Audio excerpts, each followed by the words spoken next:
waar de 92 garnalenviskers binnen het minne tijden. Lege prijzen voor de garnalen, hege onkosten. En boven dat worden er straks gebieden sletten van de visserij. We zoeken in de toekomst mooie natuurbeschermers en viskers.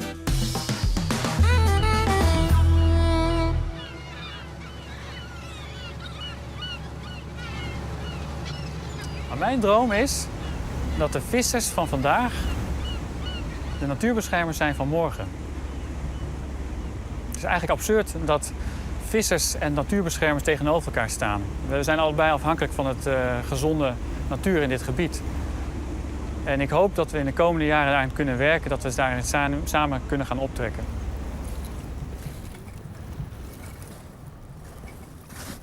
Nou, dat vind ik echt heel mooi om te horen. Want daar spreekt iets uit dat zo'n natuurbeschermer voor die visser een hele wezenlijke rol weggelegd ziet in de Waddenzee. En dat vind ik een mooie droom. Ja, daar wil ik wel in meedromen.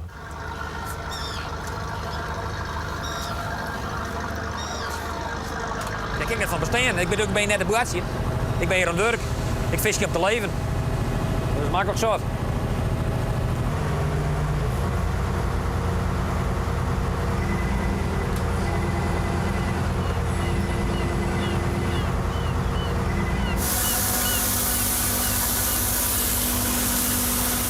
Kilo is dit? Zeg je size zo'n, dacht ik. Dat is een goeie 100 kilo. Ik denk ik dat er van overblijft. Dit maar kijk wat eruit valt, hè. Ze zijn net gerut. Dus de teermachine die sorteert de meesten naar boord. Maar ja, het is manje, hè, dat ben eerst. Dan had het een weekend stil, hè. En dan groepen die kanaal al, je bent een beetje bij elkaar. En dan komen manjes, maar het hele vlootje is een beetje weer op hetzelfde plakje, wat het beste is. En dan vis je de remmen er weer uit, zeg maar zeggen. Ja, dat ben dan de beste streken even, mannen. En dat is morgen al wat heel los. Dan willen we wel wat skraapje, dan komt het elk op del. Zullen we er even wat doen?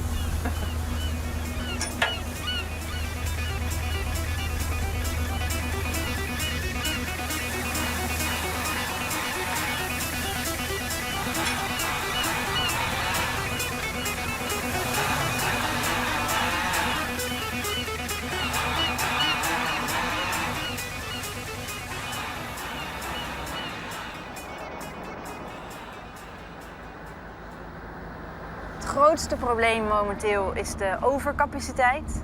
Er zijn in Europa, dus België, Nederland, Duitsland, Denemarken, zijn er ongeveer 500 schepen, 500 garnalenschepen. Die leveren nu 30 miljoen kilo per jaar aan garnalen. Maar ze kunnen, als ze de technische middelen gebruiken die ze hebben, kunnen ze gewoon 2 keer zoveel aanvoeren. Dus de overcapaciteit is wel degelijk een probleem waar we voor de tekorttermijn nu mee te maken hebben. Hè. De prijs zakt, mensen hebben minder inkomsten. Maar op de lange termijn moeten we daar ook een oplossing voor zien te vinden, sowieso.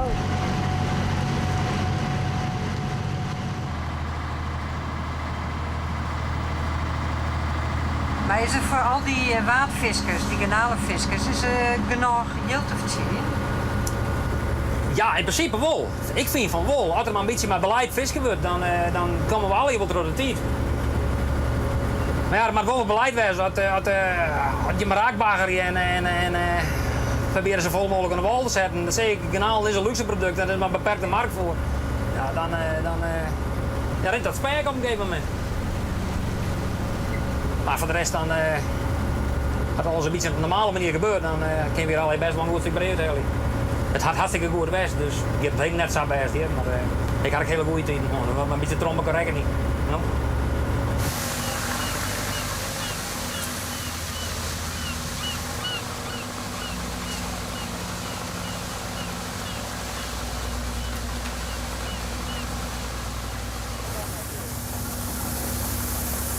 Er komt wat minder uit dan ik in eerste instantie toch. Want je zegt eigenlijk, een paar goeie niet. Die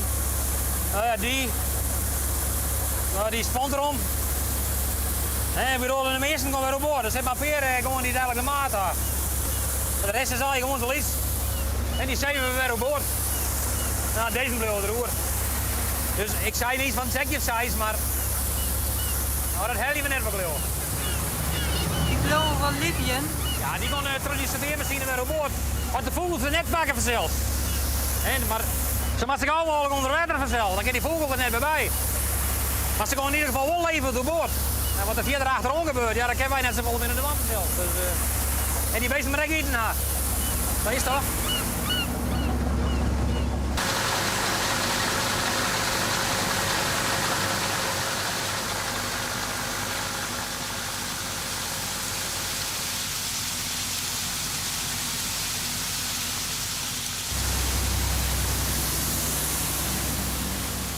Iedere visserman is momenteel nog vrijwillig lid van een producentenorganisatie. En omdat er in Nederland 7 verschillende producentenorganisaties zijn, die allemaal andere spelregels opleggen, is er dus een groot gevoel van ongelijkheid onder de vissers. Hè. Mijn buurman die mag 10.000 kilo aanvoeren in een maand en wij mogen maar 5.000 bijvoorbeeld aanvoeren in een maand. Dus als ik bij die andere club ga, dan kan ik meer verdienen. Zich niet realiserend natuurlijk dat als je grotere hoeveelheden aanvoert, dat je dan minder gaat verdienen, want dan zakt die prijs vanzelf. En hoe gaan wij nou deze week vangen? Ik maak deze week van de PO 2000 kilo omringen. De producentenorganisatie bij ons sluiten met een sector 7. Nou ja, het is te hopen dat we die zo gauw mogelijk gaan vanzelf. En dan bespaart het de gasolie. En hoe jij er alweer in de haven lezen, dan hoeft de motor niet meer te draaien natuurlijk. Dus, en de gasolie is ook die wat zit burger. Dan gaan we nog eens liefst €3 betalen, dan rommelt het wel een weekje. Maar helemaal niet net. Dus dat is €6.000. Ja, dat is, ja, er moet er een week bij dat er wat meer is vanzelf, maar dat is wel een week, ja, dat is wel een redelijke week. Ja, dat klinkt wel aardig, €6.000. Ja, ho, maar dat bent 52 weken niet hier, hè? En dan lezen van zowat, ik ga al in je winter, ik haast niet al je stil. Af en toe er nog een motor erin bouwt natuurlijk, en dan heb ik wel tijd. Dus het wordt tijd dat er nog wat verzinnen wordt. Dan komt het gewoon op del. Want ja, van de wielleven, dat ken je net helemaal vanzelf. Nee. Wat zo mooi was, dat we alleen maar elkaar met een beetje inwijzen konden. En de vloot hier uit Haaswij en de Blauwe Zoowij, dat gaat al even goed. Maar ja, dan word ik aan van de dik, daar zit wat wieringers met dikke katters en er komen steeds meer urkers bij, omdat die in de vis net een stoer te verzinnen is vanzelf. Dus ja, die verkepen die grote katters of ze concenteren en die kepen een liter kanaalspootje bij waarom. En dat gedinget al dit zijn wij dadelijk gaan willen. Dus, meestal de naaier en de grotere spullen die dadelijk de wasbongel liggen. Daar komt het dadelijk op deel. Nou, de grootste dwarsbongels ben ik nergens lid van natuurlijk. Nee. Wij zijn al wel lid van een producentenorganisatie, zeg maar. Maar ja, de grootste dwarsbongels die ben eigenlijk nergens lid van. Nee. Ja, dan kun je dus ook niks leren, daar komt het dadelijk op deel. No?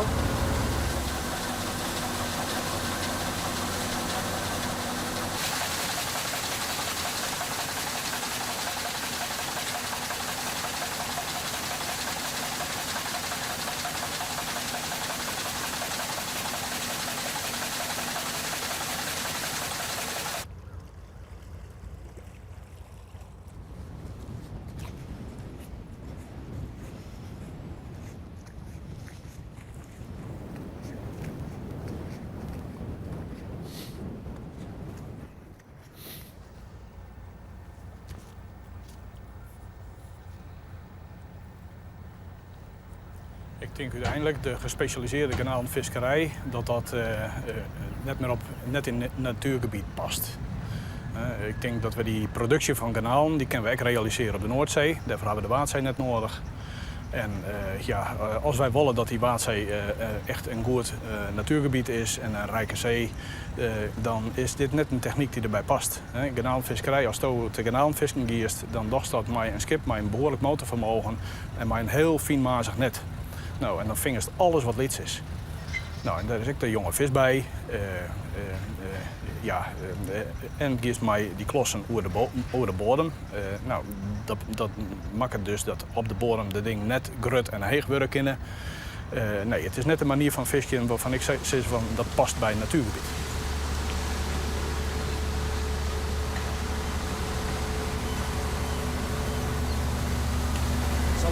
bijvangst, wat wij hier boven water hebben, maar dat klinkt leren ons en dat hij nog zelf zien. En wat in die bakleiders hier en daar een krabben, wat de bijvangst is misschien maar en een blikje. Maar voor de rest is het puur waarschijnlijk een kanaal wat we boven water hebben met die 7 netten, dus dat is onzin. En dat is hetgene wat het meest op hammer eigenlijk bij de natuurorganisaties. Het is allemaal hoe die bijvangst en de bodemberoering natuurlijk. Daar had men dat al over. Nou ja, wij rollen met rollen door de groen en ik zou weten wat wij daar 400 meter vernielen. Op vlakke zo'n boord net, zeg maar zeggen. Dus dat is een beetje. Dus ik vet onzin eigenlijk. Dat. Ja, wat ze naar verder naar willen, dat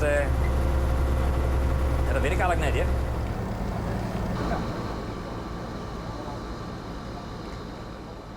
We moeten meer aan elkaar hebben. We moeten elkaar door de tijd inslepen. Ik zag je net ook, ik stond net met een clubje vissers te praten.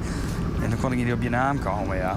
Maar er waren een categorie vissers die zei: hey, ik zie hij van de natuur. Trap hem over, over de kade. Nou, dat gaan we dus niet doen. En ik ga ook niet in de kont kruipen, dat niet. Maar in ieder geval, als we met elkaar samenwerken, kunnen we ook samen wat bereiken.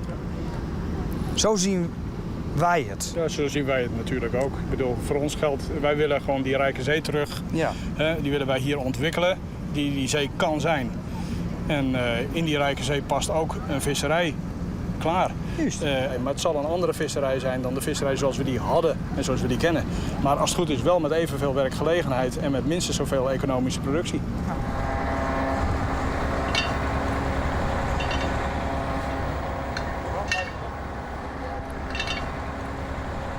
Nog meer bakken, Geert? Nog meer bakken?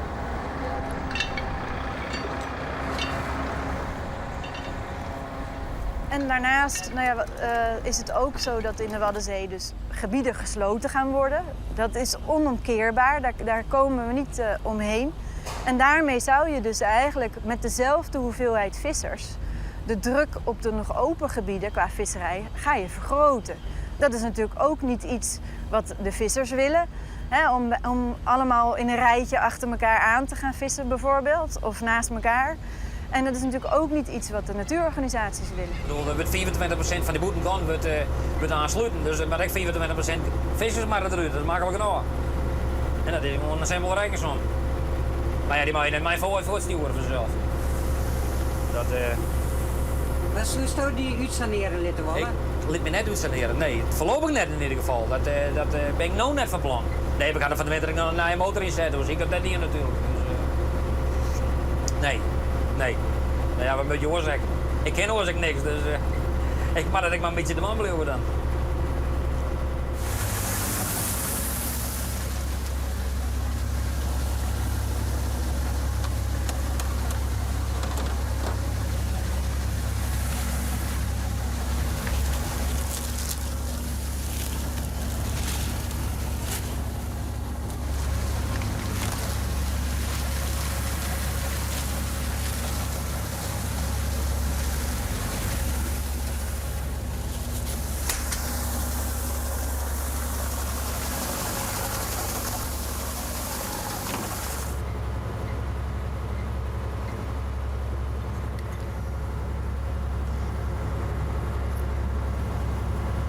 Even tussen het rijden ook. Ja. Op een gegeven moment ben je rapperig en dan moet je wat haar. Zei je dat? Ja. Dit is dus al makkelijk, dat lekker makkelijk. De meest mag je trosspul wat ik hier aan boord niet zit, maar zeggen. Het is makkelijkst dan ook. Vroeger dan maak ik mem altijd de superpannen kleer. En dan kreeg ik mogelijk dagen reaalpels, maar dan ben ik nou, als ik hier alleen ben, maar ben ik er maar van afgestapt. Minder water. Nou, zie je, ik ook wel een lekker spul in de winkel krijgen wat kleer is, dus ik moet zeggen, dat is schoot in het ding en 4 minuten en het zijn ping en dat is kleer. Eten.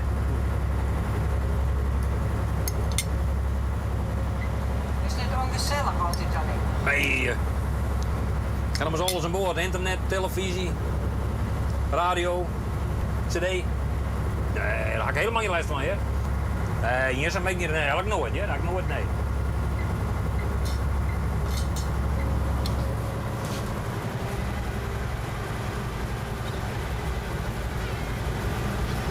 Dan wordt het hier in wat jipper, dan mag ik wel wat 3 bij vieren.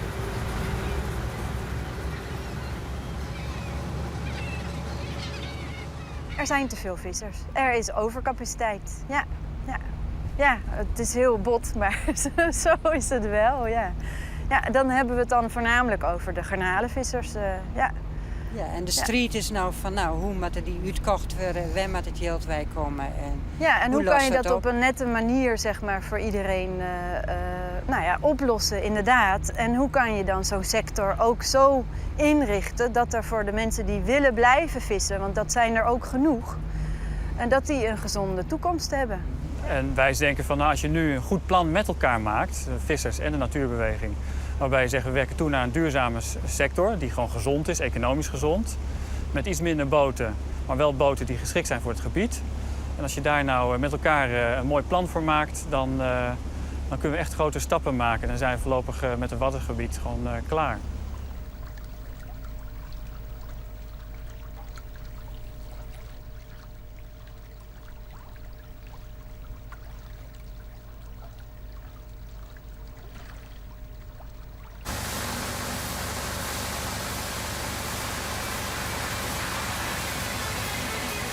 Ik ga voor jou roeren, het zwipt als een baren. Dus dat doen we op.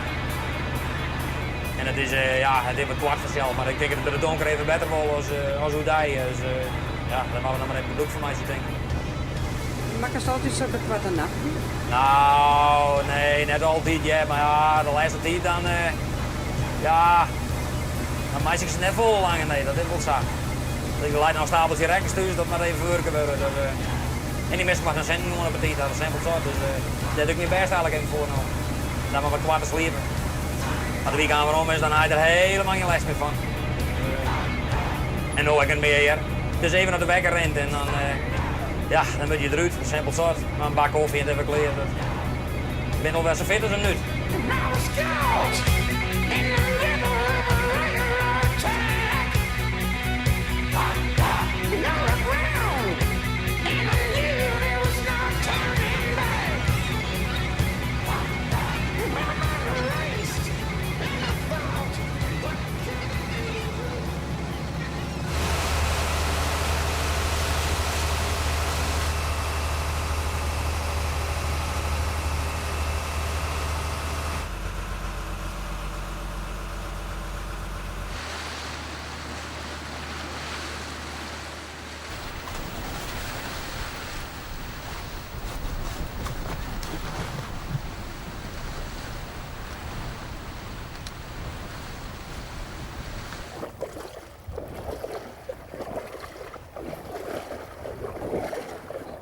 Ik ben beroepsvisser, parttime beroepsvisser. Een dag of 3, 4 in de week.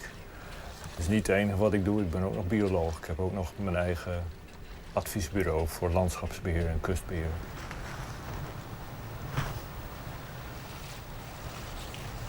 Wij zijn ongeveer 12 jaar geleden met een groep visserlui van de Waddenzee hebben we de werkgroep Geïntegreerde Visserij opgericht. Ik ben met een paar andere vissers een van de mede-initiatiefnemers en ik coördineer het werk van de stichting.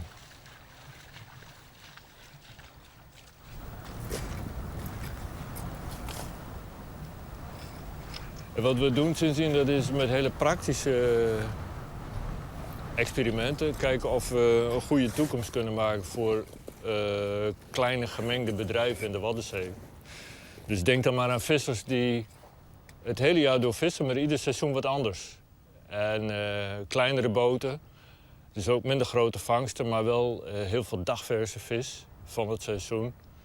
En heel erg met de natuur meewerken. Wat voor oesters zijn dit? Van oorsprong Japanse oesters. Zo noemen wij ze niet meer hoor. Wij vinden dat ze hier nu ingeburgerd zijn. Maar het is een Japanse oester, of ja, ook wel de Portugese oester. Het is eigenlijk dezelfde soort. En dan dit is een prachtig oester, eigenlijk.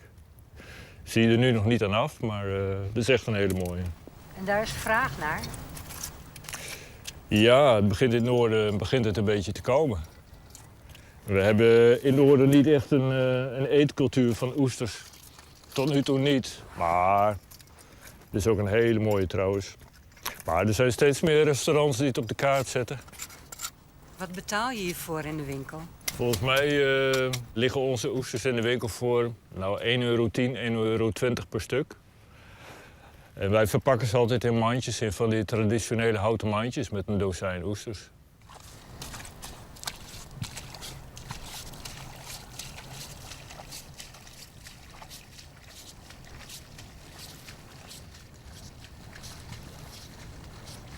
En dit is de visserij voor de toekomst? Ja, dat zou je niet zeggen als je me zo ziet, maar toch wel hoor. Ja, als je nagaat dat met wat ik hier nu aan het doen ben, dat dit volgens de kenners toch echt een heel goed product oplevert. Waar mensen ook bereid zijn voor te betalen als het goed vers is. Het is vers, omdat we het zelf rechtstreeks ook afzetten. Dan heeft het wel toekomst, ja. En hoeveel vissers zouden hiervan kunnen leven? Nou, van leven... Kijk, we willen geen fulltime oestervissers worden. Maar dit kan echt wel in de Waddenzee. Als we de markt ook opbouwen, kan dit wel voor 10, 20, 25 vissers een visserij zijn voor erbij, hè? Erbij. In de herfst, winter tot in het voorjaar. Ja.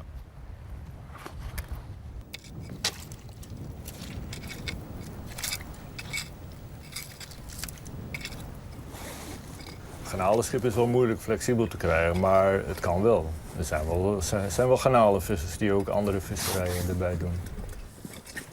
Ook bij ons in de groep is ook een garnalenvisser die nu ook meedoet met dit oesterrapen wat ik hier nu doe. En die wil het ook graag uitproberen of het te combineren is met garnalenvissen. Niet de hele week garnalenvissen of een iets korter seizoen. En dan je inkomen aanvullen met een ander product.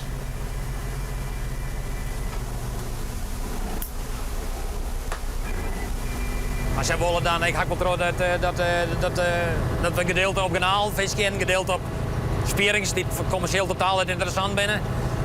En oesters, die Japanse oesters die in mijn bielen achterom maar zeg maar zeggen. En dat soort dingen, maar daar zie ik eigenlijk helemaal niks zien. Ik ga ook nog een tijdje in die groep geïntegreerde kustvisserij zitten. Maar daar ben ik op een gegeven moment uitgestapt, want ik kon het net met die lui eigenlijk net helemaal in zweren. Ik vond een beetje een geitenwolle sokkenbeweging. Nee, daar hik niks mee.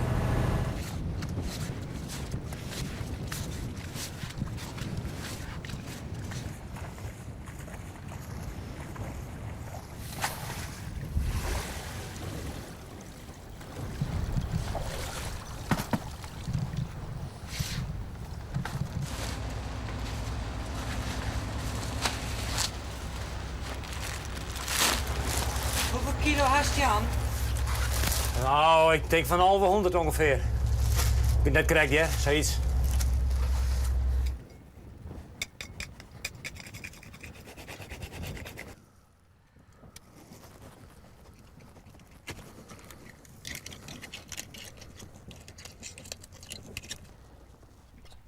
Nou, ook tijdens het rapen moeten we ook toch zo nu en dan even proeven.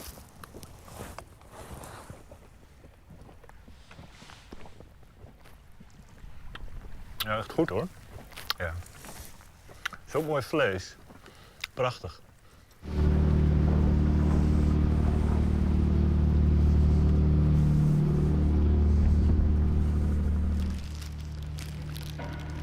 Nou, ik heb een zakje waddengarnalen voor je meegebracht. En ook voor mezelf trouwens, want ik vind ze zelf ook erg lekker. De ene gaat altijd wat makkelijker dan de andere, maar deze komt er goed uit.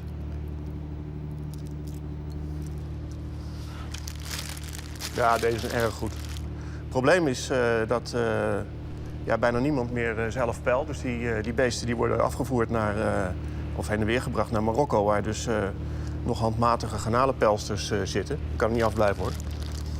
En dan komt er een slap aftreksel van deze smaak op de markt. Je kunt mij elk moment van de dag hiervoor wakker maken. Het is niet zwaar vissig, het is zilt.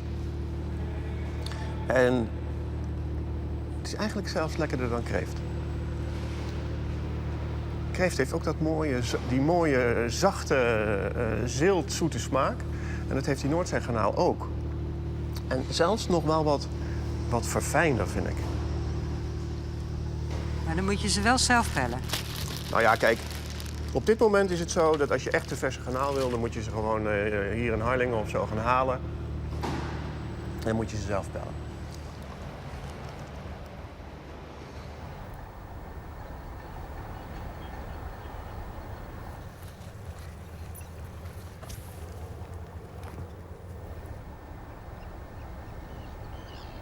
Ja, die ideale visserij, dat is een situatie waarbij elke haven het zijn eigen vloot van lietse boten. En die gaan de maand gaan ze eruit. Jongens komen ze te komen ze weer binnen. Zo op het moment dat ze oorsprutsen, ze wachten op elkaar, komen ze te binnen. Dan staat er een hele groep mensen te wachten. Die zocht die vloot binnenkomen. Die zocht hoe al die vis uit die boten komt. Ze nemen mee wat ze vangen. Dus er gaat niks daar oerboord, maar de complete vangst komt binnen. Dan heeft het een heel rijk tableau van oogst uit die zee. En dat is een oorproduct, dan het bulkproduct wat met orenvisserij realiseerd wordt. Dit soort visserij is er nog wel op een paar plakken. En Bretagne is dan een mooi voorbeeld. Dus daar gaat het op deze manier. Nou, dat is een belevenis om daar in zo'n Lietse haven te wezen als die vloot binnenkomt. Nou, dat is echt, daar komen de mensen van heinde en ver komen ze daar willen ze bij wezen. En daar binnen de opkepers van de beste restaurants binnen daar. Want dat is het beste product. Tuurlijk kennen we allemaal de vakantiebeelden in Bretagne en in Oostende. En daar gaat het gewoon vanaf het schip af. Gelijk wordt het aangeboden aan de consumenten. Nou, echt super. Ik vind dat ook geweldig. Van mij en van de vissers mag dat. Waar het niet dat de garnaal daarnaast ook een groot deel, zeg maar, toch voor de grotere productie is. Er wordt ieder jaar 30 miljoen kilo garnalen verhandeld. Maar die moeten wel allemaal gepeld worden. En je ziet in Oostende en in Bretagne zie je daarnaast dan dat er, en in Duitsland ook, dat er ongepelde garnalen verkocht worden. Dat is in Nederland nog niet gewoon. Echt niet. Dat is moeilijk om die te vinden. Het begint wel steeds meer zich verder te ontwikkelen. Ja.